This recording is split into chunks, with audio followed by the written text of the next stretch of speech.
کہتے ایک be be حضور کے پاس آئی, اپنا علاقہ چھوڑ آئی, آ کے کھڑی ہوئی تو اس نے کہا حضور میں خاندان بھی چھوڑ آئی ہوں, سسرال بھی, میکا بھی, ننیال بھی, ددیال بھی, میں ہر ایک کو چھوڑ آئی ہوں. میں جائیداد والی تھی وہ بھی چھوڑ آئی ہوں, مال دولت بھی چھوڑ, ایک میرا بیٹا تھا جوان وہ میں ساتھ لائی ہوں.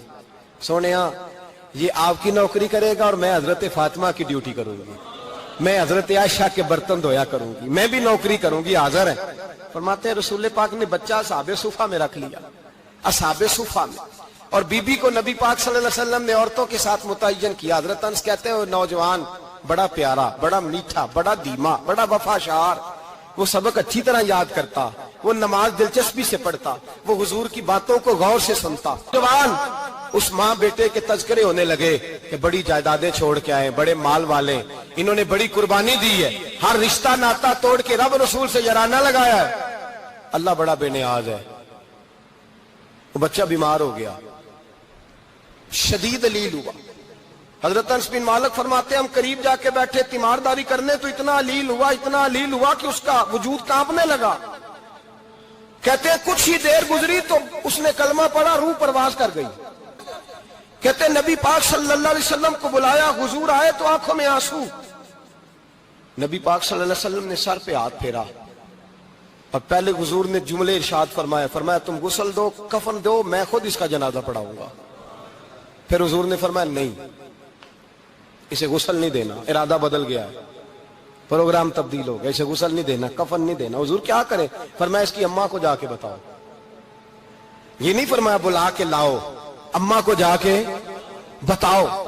حضرت انس کہتے ہیں میں نے کوئی نرالا سے رنگ دیکھا, کوئی منفرد سا انداز دیکھا, ہمیں بھیج دیا اماں کو بلاؤ, اور خود نبی پاک اس کمرے سے نکل گئے اور حضور کے آنسو بھی یکدم خشک ہو گئے, مزاج بدل گیا, پریشانی بدل. اماں کو بلاؤ اس کی اماں کو جا کے خبر دی تو ماں کو تو بس کوئی اتنا بتا دے کہ بیٹا سائیکل سے گر گیا ہے, سائیکل سے گر گیا ہے. اماں ساری رات سوتی نہیں. ایک شاعر نے کہا تھا ایک مدت ہوئی میری ماں نہیں سوئی, میں نے ایک رات کہا تھا مجھے ڈر لگتا ہے. یہ اپنی مثال آپ ہی ہے. اماں کو کہا تیرا بیٹا, اماں ذرا دوڑی, گری, پھر اٹھی, پھر گری, پھر اٹھی, پھر گری, روتی ہوئی آئی. کہتے ہیں پیچھے وہ روئی, لیکن جب بیٹے کی میت کے قریب آئی تو اب نہیں روئی. کہتے ہیں ہمارے چہروں پہ نظر دے ڈالی اور کہنے لگی تمہارا کلاس فیلو فوت ہو گیا ہے, واقعی چلا گیا ہے. کہاں پردہ کر واقعی کہاں؟ کہتے ہیں اماں نا زمین پہ بیٹھی اور پہلے اس نے بیٹے کے پیر اٹھا کے چومے, پھر سینے پہ رکھے, پھر وہاں سے اٹھی اور ادھر آئی, سر سجدے میں رکھا اور دونوں ہاتھ اٹھا کے کہنے لگی اے اللہ میں دولت کے لیے ایمان نہیں لائی تھی, اے اللہ میں جائیدادوں کے لیے کلمہ نہیں پڑھا تھا, مولا میں تیری بارگاہ میں آئی تھی تو میں تیرے اور تیرے رسول کو مان کر آئی تھی. خدا بندہ میں نے میکے چھوڑ دیے, سسرال چھوڑ دیا, ننیال چھوڑ دیے, ددیال, وہ دشمن تھے سارے دین کے, چھوڑ کے آئی. میں نے آرزوؤں کا بڑا مکان بھی چھوڑا. خدا بندہ بیٹے نے جانا تھا, مجھے شکوہ کوئی نہیں, لیکن خدا بندہ اب میرے سارے کہیں گے تو نے کلمہ پڑھا تھا تو تیرا بیٹا ہی چلا گیا. اے اللہ کی اگر تو نے دل مسلم کی دل جوئی نہیں, تانا دیں گے بت کے مسلم کا خدا کوئی نہیں.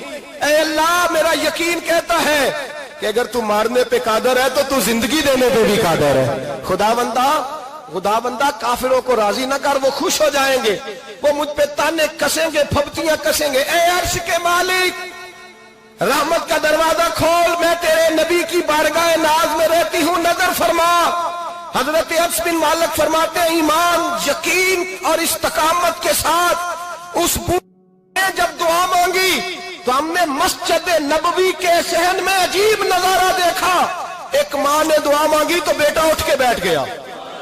کہتے ہیں بیٹا اٹھ کے بیٹھ گیا, کلمہ پڑھ تو وہ اٹھ کے بیٹھا, ماں نے سینے سے لگایا اور ماں اور بیٹا نعرے لگانے لگے لوگوں سنو, قرآن بھی سچا, اسلام بھی سچا, اللہ بھی سچا, یہ مسجد نبوی سچوں کا گھر, اور سب سے بڑھ کے اللہ کا رسول سچا, اللہ کے رسول سچے, محبوب سچے, مسجد میں رہنے والوں میں سب سے بڑھ کر سچے, رسول کائنات صلی اللہ علیہ وسلم کا دین سچا. فرماتے ہیں رسول پاک کو خبر دی تو محبوب نے مسکرا کے فرمایا میرے رب کی طاقتیں بڑی زیادہ ہیں, ان اللہ علی کل شیء قدیر, اللہ کی طاقت بڑی ہے.